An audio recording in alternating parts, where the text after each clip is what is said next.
Hello, everyone, and welcome to LeadHERship Global. Today, I am so excited to talk about the Women's Wealth Symposium coming up this March 8th in celebration of International Women's Day. And today, I tell you, you are in for a treat because you have the opportunity to learn about Debra Morrison. She is the founder and visionary for We Can Do It Women movement.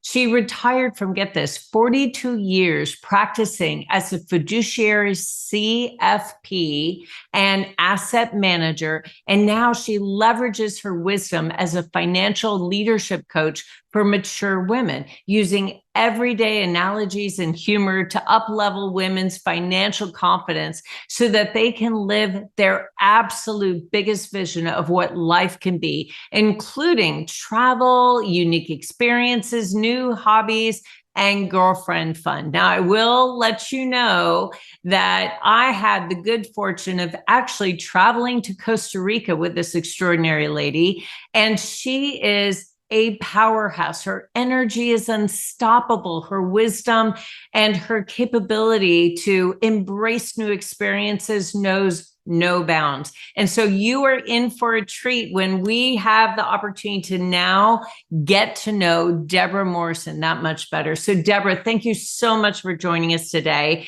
And to start off with, I'd love to learn a little bit more about you. So tell us a little bit about your journey and what's led you to have such passion around helping women gain financial stability and financial freedom. Well, thanks, Linda. It's certainly my pleasure. And I come from very humble beginnings, raised on a 100-acre beef cattle farm, not much, not much sophistication there, real hard work ethic. And yet because we were so isolated in rural America, we didn't have like playmates. So I was engaging with adults almost exclusively rather than kids my own age. And that gave me this appreciation. And I was pretty mature for my age because there are a lot of responsibility. So one thing led to another, and I've always been drawn to wisdom. I seek that. I sit close so that through osmosis I can learn things, and I have. And so when I realized becoming a practitioner in the selling insurance, if you will, right out of college, it was very clear to me that women were ill prepared financially, and it wasn't their fault. This socialization, don't worry your little head over that, Betty, Bob will handle it, was damning in so many ways. It was horrifying. And here's the stickler.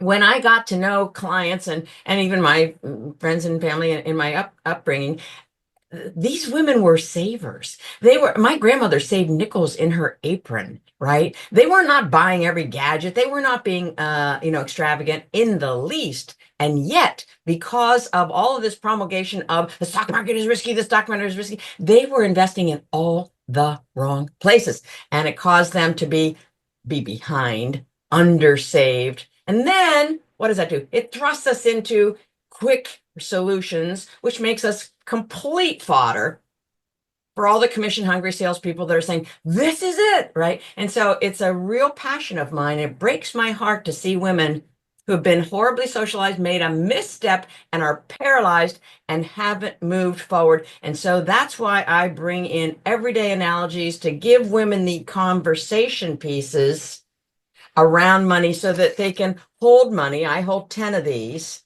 I say to them, go to the bank and get one, and I want you to put it in your wallet, and I never want you to spend it. And just the aspect of holding a $100 bill starts that process. Hey, this is a tool. This is a tool I can use. So I'm completely driven by the impetus to up-level women's confidence around their money. You know, Debra, you make such a good point. Many women cite money as their number one source of stress. It impacts their mental and emotional health, and it's compounded by factors like inflation, economic instability, and the persistent gender pay gap. So how have you seen that impact the people that you serve? And how have you helped women overcome issues related to financial management? Well, Linda, you're hitting on a key point, and I think that with the proliferation of the internet information about money, right? It tends to evoke this fear of lack. What's my number? I'm probably short. How short are you? And so pretty soon, when we don't challenge our fears, right, then that actually breeds hopelessness, right? It's a real slippery slope. And so I'm well aware, having practiced in the field 42 years, and it was child labor, that consistent and knowing money worries, right? Gnawing, excuse me, I should say that gnawing money worries can actually take root in our bodies. And that could end up contributing to a certain level of dis-ease, whether it's an actual disease or whether we're simply not at ease. Neither of those states of our physical health are positive. And so I want us to write down our sources of stress.